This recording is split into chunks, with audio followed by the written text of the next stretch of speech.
हरिओम.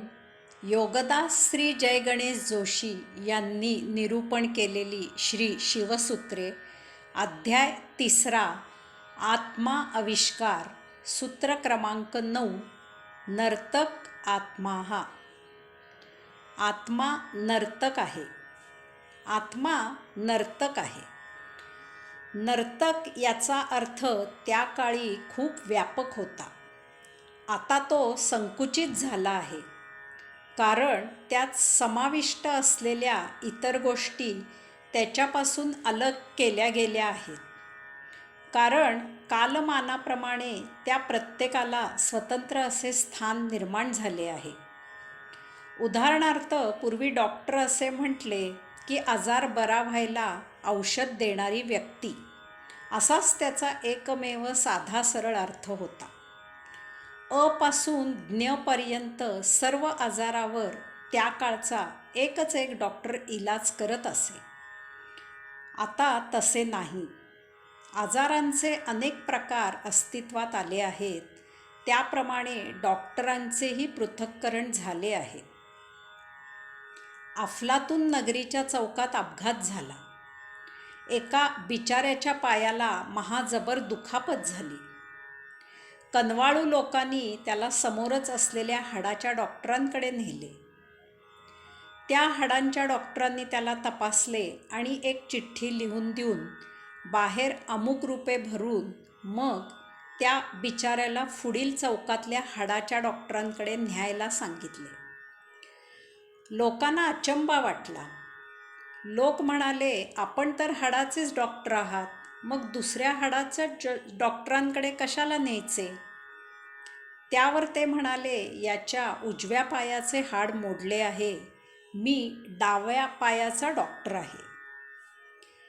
या सूत्रात नर्तक याचा अर्थ आहे एक समूह जो नृत्य करणारा, अभिनय करणारा, कला सादर करणारा, नादब्रह्म निर्माण करणारा, गद्यपद्य रचना करणारा, गवई, त्याला सुयोग्य असे सूत्रसंचलन करणारा, गद्य बोलणारा, वाद्ये वाजविणारा इत्यादी असा सर्वसमावेशक आहे.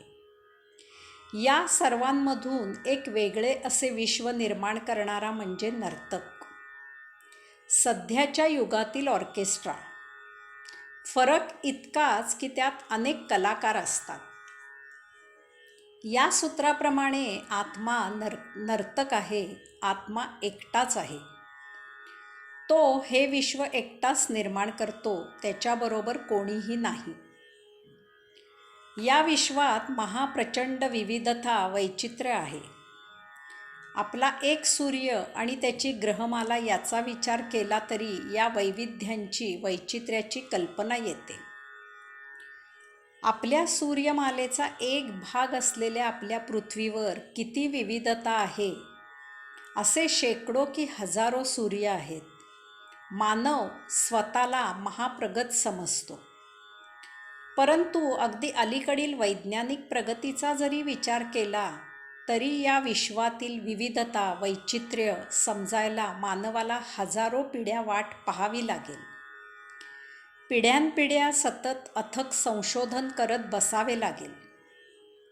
तेव्हा कोठे किंचित मात्र थांगपत्ता लागेल. इतके हे वैविध्य, वैचित्र्य विराट आहे.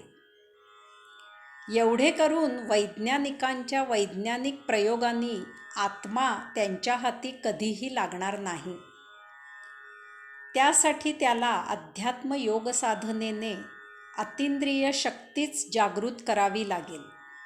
कारण हे विश्व निर्माण करणारा आत्मा जड नाही. तो सूक्ष्मातील सूक्ष्म आहे. यामुळे त्याला समजायला जडातून सूक्ष्मातच जावे लागणार आहे. तेथे तो जाणून घ्यावा लागणार आहे. त्यासाठी जड इंद्रिय शक्ती उपयोगाची नाही. त्यासाठी इंद्रियांच्या अतीत पार असलेली शक्तीच वापरावी लागते. विश्वातील हे वैविध्य, वैचित्र्य आत्म्यामधून निर्माण झाले आहे. एखादी वस्तू निर्माण करणाऱ्या यंत्राची ताकद आपल्याला आश्चर्यचकित करते. 50 माणसं वाहून नेणाऱ्या गाडीचे किंवा कित्येक टन सामान वाहून नेणाऱ्या मालगाडीचे, मालवाहू बोटीचे, मालवाहू विमानाचे आपल्याला किती कौतुक वाटते.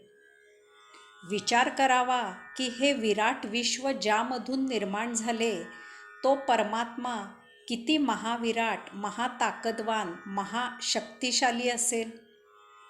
कारण निर्माता हा निर्माण झालेल्यापेक्षा निश्चितच महा असतो. म्हणूनच असे म्हणतात की परमात्मा विश्व निर्माण करून विश्वाबाहेर उरला आहे. त्या महाविराटाची आपण कल्पना करू लागलो तर आपण कल्पनाही करू शकत नाही. तो कल्पनातीत आहे. तेव्हा आपल्या हातात एकच गोष्ट शिल्लक राहते, ती म्हणजे त्याच्या पुढे नतमस्तक होणे. बस, याहून आपण निराळे काहीही करू शकत नाही. या सूत्राप्रमाणे आत्मा नर्तक आहे. आत्मा एकटाच आहे. तो हे विश्व एकटाच निर्माण करतो. त्याच्याबरोबर कोणीही नाही. विश्व आणि त्यातील घटना हा आत्म्याचा एकपात्री प्रयोग आहे.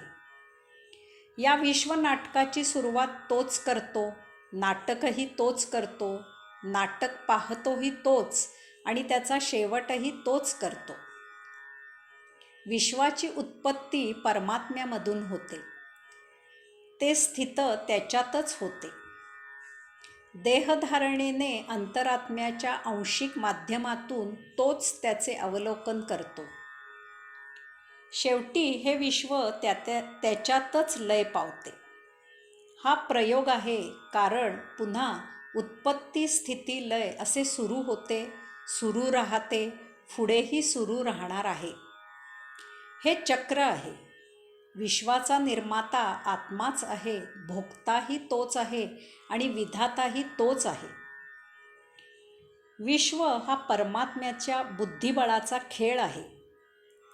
परमात्मा पट उघडतो, त्यावर प्यादी मोहरे मांडतो, त्यांच्यात आंशिक रूपाने जाऊन बसतो.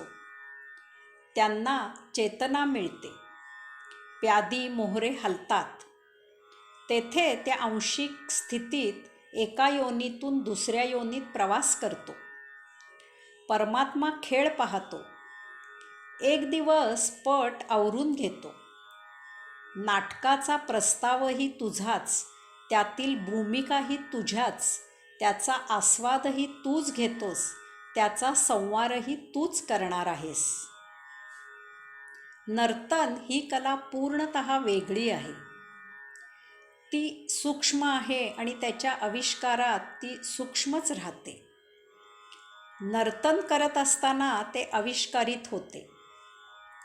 कलाकार थांबला की आविष्कार थांबतो. मूर्तिकार किंवा चित्रकार यांची कला सूक्ष्मातून जडात आविष्कारित होते. कलाकार मूर्ती किंवा चित्र तयार करतो आणि त्याची कला सूक्ष्मातून जडात आविष्कारित होते, कारण मूर्ती किंवा चित्र तयार झाल्यावर त्याचा कलाकार त्यापासून दूर होतो. लोक ती मूर्ती किंवा ते चित्र त्याच्या कलाकाराशिवाय पाहू शकतात, ती जतन करू शकतात. नर्तनाचे तसे नाही. ती कायम सूक्ष्मच असते. हेच नर्तनाचे वैशिष्ट्य आहे. म्हणूनच आत्म्याला नर्तनाची उपमा दिली आहे. आपल्यातील चेतना, अंतरात्मा हा परमात्म्याचाच अंश आहे. तो नर्तक आहे. आपण आत्मा आहोत. आपण नर्तक आहोत. जे काही घडते ते अंतरात्माच करत असतो. याचा अर्थ आपण जे काही भलेबुरे करतो ते आपल्यामुळेच होत असते. आपल्या प्रत्येक कृतीला अंतरात्म्याकडूनच चेतना मिळत असते. एखाद्याचा प्राण वाचवायला ज्या अंतरात्म्याकडून चेतना मिळते, त्याच अंतरात्म्याकडून एखाद्याचा खून करायला चेतना मिळते. त्यामुळे जे काही घडते त्याला सर्वस्वी आपणच जबाबदार असतो. आपण राक्षस व्हायचे ठरवले तर आपण राक्षस होऊ शकतो. किंवा आपण परमात्मा व्हायचे ठरवले तर आपण परमात्मा होऊ शकतो. निवड करण्याचा प्रत्येकाला अधिकार आहे. काय व्हायचे ते ज्याचे त्याने ठरवायचे आहे. जे काही घडते त्याची जबाबदारी दुसऱ्यावर ढकलण्यात काहीही अर्थ नाही. जे काही घडते त्यासाठी दुसऱ्याला दोष देण्यात काही अर्थ नाही. कारण प्रत्येक कृती आपणच करत असतो. प्रत्येक कृती म्हणजे आपलेच दात आणि आपलेच ओठ असतात. तक्रार करायचीच झाल्यास ती स्वतःबद्दल स्वतःकडे करावी. सुधारणा करायचीच असेल तर ती स्वतःतच करावी. आत्मा नर्तक आहे. प्रत्येक कृती आपलीच निर्मिती आहे. ही आत्मचेतना स्वयंभू आहे. ती थांबणार नाही. त्यामुळे कृती घडणार आहे. परंतु ती कृती काय घडावी हे ठरविणे आपल्या हातात आहे. घडलेली कृती कशी स्वीकारायची हे आपल्या हातात आहे. जसे स्वीकाराल तसे जीवन तुम्हाला दिसेल. हीच दुःख, सुख किंवा आनंद यांची किल्ली आहे. किल्ली एकच आहे, मात्र त्याचा वापर तुमच्या हातात आहे. तुम्हाला आनंद घ्यायचा असेल तर प्रत्येक कृती हे एक आत्मनृत्य आहे, ही जाण ठेवायला पाहिजे. जे घडेल ते जसेच्या तसे स्वीकारायला शिकले पाहिजे. कारण जे घडले, जे घडत आहे आणि जे घडणार आहे ती स्वनिर्मिती आहे, असणार आहे. मग तक्रार न करता त्याचा आनंदाने स्वीकार करूया. हाच कैवल्यानंद आहे. हरिओम.